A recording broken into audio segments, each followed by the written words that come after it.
ఇందులో ఈ పీజీటీ అనేటువంటి దాని పాత్ర ఎంతవరకు వర్క్ చేస్తుంది అంటారు? ఇప్పుడు నేను మాట్లాడిన జెనెటిక్ టెస్టింగ్ దాని యాక్చువల్ టర్మ్ ఇస్ పీజీటీ అండి. దాని ఫుల్ ఫామ్ వచ్చేసి pre implantation genetic testing.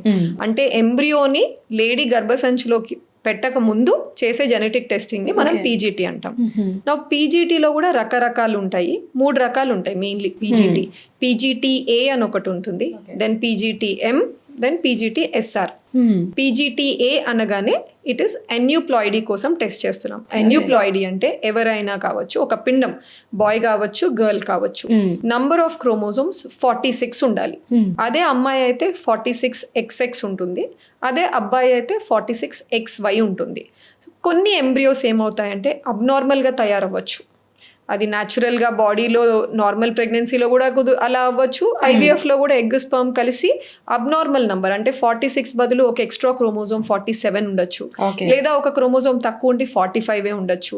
So ఇలాంటి ఎంబ్రియోస్ని మనం వాటిలో ఒక హోల్ చేసి వాల్లో సెల్స్ తీసి టెస్టింగ్ పంపిస్తే వాళ్ళ క్రోమోజోమల్ నంబర్ బయట పెడతారు.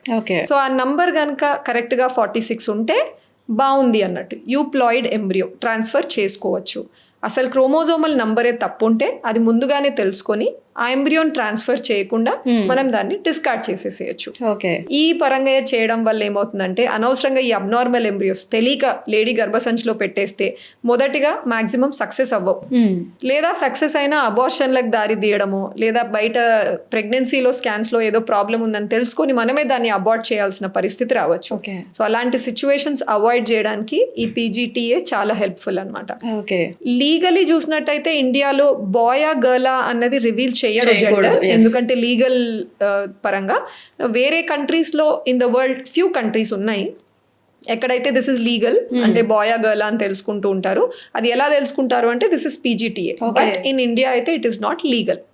నెక్స్ట్ పీజీటీఏ తర్వాత ఇంకో 2 టైప్స్ ఉంటాయి. పీజీటీఎం అని ఒకటి ఉంటుంది, పీజీటీఎస్ఆర్ అని ఒకటి ఉంటుంది.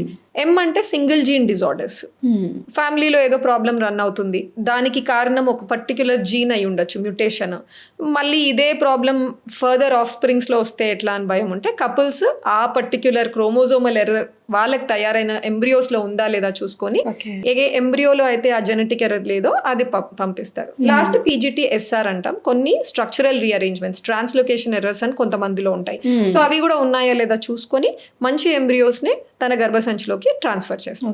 అంటే ఈ పీజీటీఏ అనేది మీరైతే ఏదైతే అన్నారో, సో కొన్ని కంట్రీస్లో లీగల్ పర్మిషన్స్ ఉన్నాయి, చెక్ చేస్తారు. అంటే అసలు ఇక్కడ చెప్పకూడదు కాబట్టి చెక్ చేయరు, లేదంటే టెస్ట్ చేసి మీకు ఇన్ఫర్మేషన్ తెలిసినా సరే దాన్ని రివీల్ చేయకుండా ఉంటారా?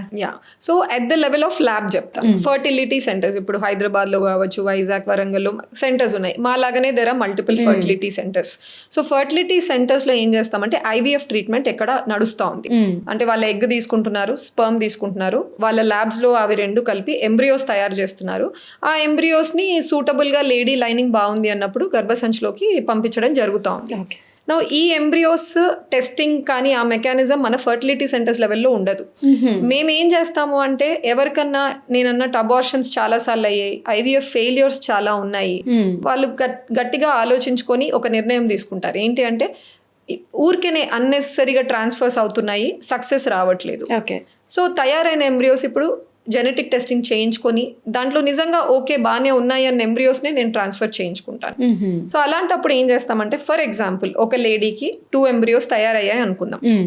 ఆ తయారైన 2 ఎంబ్రియోస్ ఆ కపుల్వి మేము టెస్టింగ్ వాళ్ళు ఓకే అనుకుంటే ఫర్టిలిటీ సెంటర్ లెవెల్లో ల్యాబ్లో మేము ఒక లేజర్ వేసి ఆ వాల్లో ఒక స్మాల్ హోల్ చేస్తాం.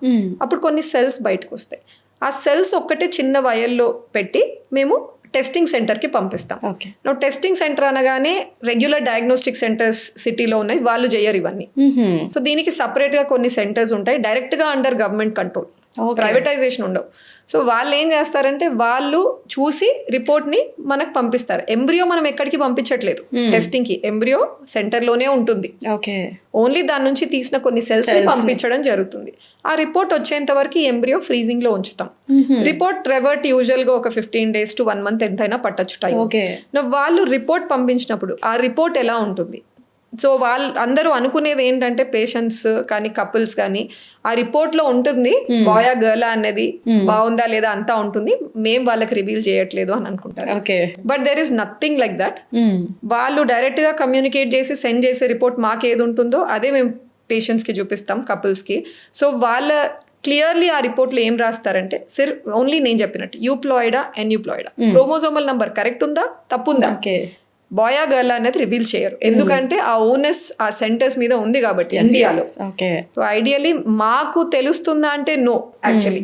సో ఎందుకంటే మనకి ఏమన్నా మనకి ఫర్టిలిటీ సెంటర్లో మనకి ఎంబ్రియోస్ తయారైతాయి, పిక్చర్స్ కూడా ఇస్తాము. If they want will show them వాళ్ళ ఎంబ్రియోస్ ని మానిటర్స్ లో చూసి ఎంబ్రియోని బాయా గర్ల్ అని చెప్పడం ఇంపాసిబుల్. ఓకే.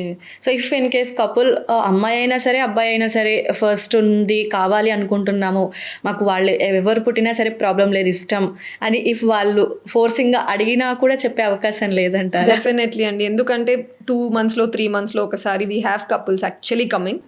అంటే వాళ్ళు వింటారు మా వీడియోస్, వాళ్ళు సగం అర్థం చేసుకుంటారు, IVF లో తెలుసుకోవచ్చు వరకు వింటారు, తర్వాత లీగలా కాదా ఎట్లా ఇనిషియేట్ చేస్తామనేది వినరు. Somehow only half way they listen till come అనమాట. వాళ్ళ ట్రై వాళ్ళు చేస్తారు. అలానే ఈ మధ్యకాలంలో వచ్చే వాళ్ళు ఎలా ఉన్నారంటే ఎక్కువ ఫ్యామిలీ బ్యాలెన్సింగ్ కూడా వస్తున్నారు. అంటే నిజమే బాయ్ కావాలి అని చాలా మంది కోరుకోవచ్చు, బట్ కొన్నిసార్లు గర్ల్ కావాలి అని కూడా వస్తారు. అంటే ఒక బాయ్ ఉన్నారు, ఇప్పుడు గర్ల్ ఉంటే బాగుంటుంది. సో లైక్ ఫ్యామిలీ బ్యాలెన్సింగ్ ఆ రీజన్స్ కి కూడా వస్తున్నారు. But whatever it might be, very happy if they want a girl, but still boy కావచ్చు గర్ల్ కావచ్చు, whatever they want clear గా మేము ఫస్ట్ విజిట్ లోనే చెప్పేస్తాం that gender of the baby తెలుసుకోవడానికి ఎటువంటి పాసిబిలిటీ లేదు.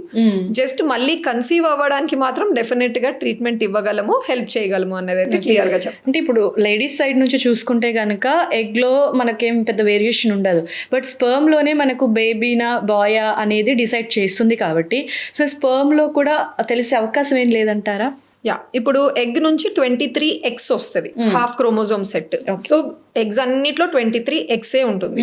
స్పర్మ్స్ లో 23 eggs ఉండొచ్చు, 23 Y ఉండొచ్చు. సో వేసే స్పర్మ్ 23 eggs అయితే 2 XX కాబట్టి గర్ల్ అవుతుంది, అదే Y అయితే XY కాబట్టి బాయ్ అవుతుంది. ఇప్పుడు ట్రీట్మెంట్స్ లో మేము గ్యామెట్స్ హ్యాండిల్ చేసేది 2 instances లోనే, IUI ఒకటి, IVF ఒకటి. IUI ట్రీట్మెంట్ లో ఏం చేస్తామంటే స్కాన్ లో ఎగ్ రిలీజ్ అయింది అని తెలిసిన వెంటనే హస్బెండ్ సెంటర్ లో ప్రొవైడ్ చేస్తారు శాంపుల్. ఆ శాంపుల్ మనం ప్రాసెస్ చేసి మంచిగా కదలిక ఉండే కణాలని మనం కాన్సన్ట్రేట్ చేసి ఆ ఫ్రాక్షన్ ని ఆమె గర్భసంచిలో వేస్తున్నాం. సో వేసేటప్పుడు మేము మైక్రోస్కోప్లో చూసేటప్పుడు కొంతమంది అడుగుతారు ఈ డౌట్స్. ఏమని అడుగుతారంటే ఫాస్ట్గా కదులుతుందంటే స్పర్మ్ అది Y ఏమో, స్లోగా కదులుతుంటే X ఏమో. You open the net, multiple things are there దాని గురించి. ఇట్లా ఉంటే X ఏమో, ఇట్లా ఉంటే Y ఏమో అని ఆల్ దీస్ ఆర్ ఎస్ఎస్ అనమాట, అంతే. Not at all. ప్రతి స్పర్మ్ షేప్ ఒకలానే ఉంటుంది. It has a head, neck, middle piece and tail. ఇవి భాగాలు. ప్రతి స్పర్మ్ మైక్రోస్కోప్ కింద అంతే కనబడుతుంది. మనకి జెనెటిక్ మెటీరియల్ మాత్రం కష్టం కనుక్కోవటం. ఓకే.